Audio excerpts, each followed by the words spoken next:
Hello everyone. So today we'll be talking about our footwear company, which is Incredible Feet. Um, Now a little bit of overview of Incredible Feet. Incredible Feet is a footwear manufacturer that focuses on comfort. Its goal is to provide comfort and footwear that is contemporary, trendy, and diverse enough to appeal to people of all ages. Now our slogan of Incredible Feet is that we bring shoes to life.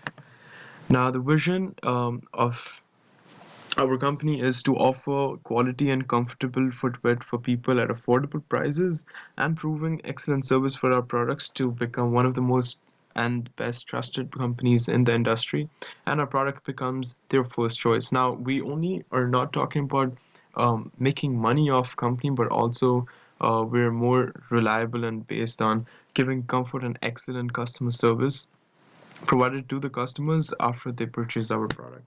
Now, there's a strategic mission.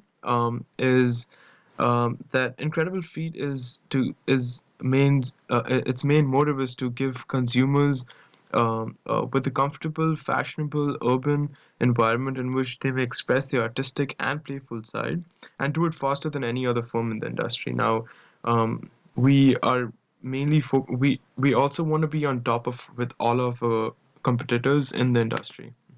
Now, as we look up the trends over here, these graphs depict the trends in our earn per share and our expected revenue over the past 4 years. Now, as we look at the charts over here, it has been increasing over the past 4 years. Year 11, 12, 13, 14.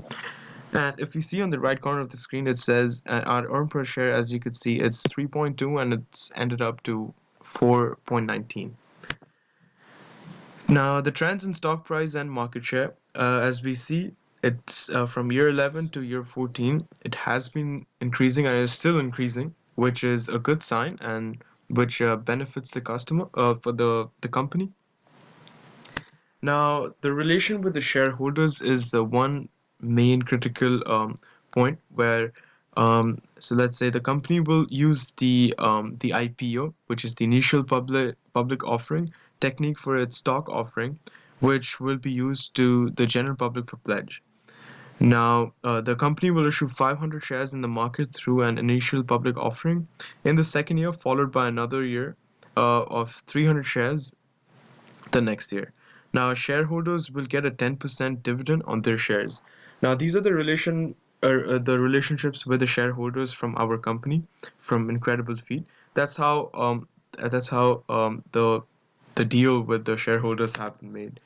Now, so the debt level isn't too vast in our the company. Is It's low as the ROI is there, and the debt can be forecasted to be soft. Now we haven't taken a lot of debt and a lot high interested debt, which makes us fall under a lot of expenses. But no, we have not done that. Now the production facilities, since the company is manufacturing footwear, there is a need to establish more production facilities. Now, the company's production unit will be equipped with cutting edge machinery. Design department would be accessible, which would complete the designs before moving on to the production department and then eventually would end up to the testing department. Now, finding when the ultimate products will be created with all the footwear manufacturing will be done and distributed to the stores once they have been truly tested through the testing department. Now, the distribution channel. Once our product is finally ready and good to go to the customers, are out to the stores and our online purchases, we have this chain which is called D2C, and that's called the direct to customer. Now, there would be no need for agents or middlemen. Customers would be able to purchase production units directly from stores or from all selling points. Now, there's not going to be any agents, any commissions, any people in the middle. So it's just from production to customers. That's just one chain. And a few lessons that we've learned with this with business policies are that the challenges is that designing of production facilities. Yeah, we had a lot of challenges with the production facilities on how to build up and make it better. Lack of knowledge regarding stock market. Now we didn't have enough That was one of the challenges we faced, is to gain more and more knowledge about stock market. The strategies we've learned is comparing cost and benefit of all distribution channel is very important, and is it helps the company be more stable. Now, considering all requirements of the manufacturing unit, production facilities designed by competitors, strategies. So basically, these are all the challenges and strategies we've learned throughout the course yet. And yes, thank you very much, and hope you have a good day.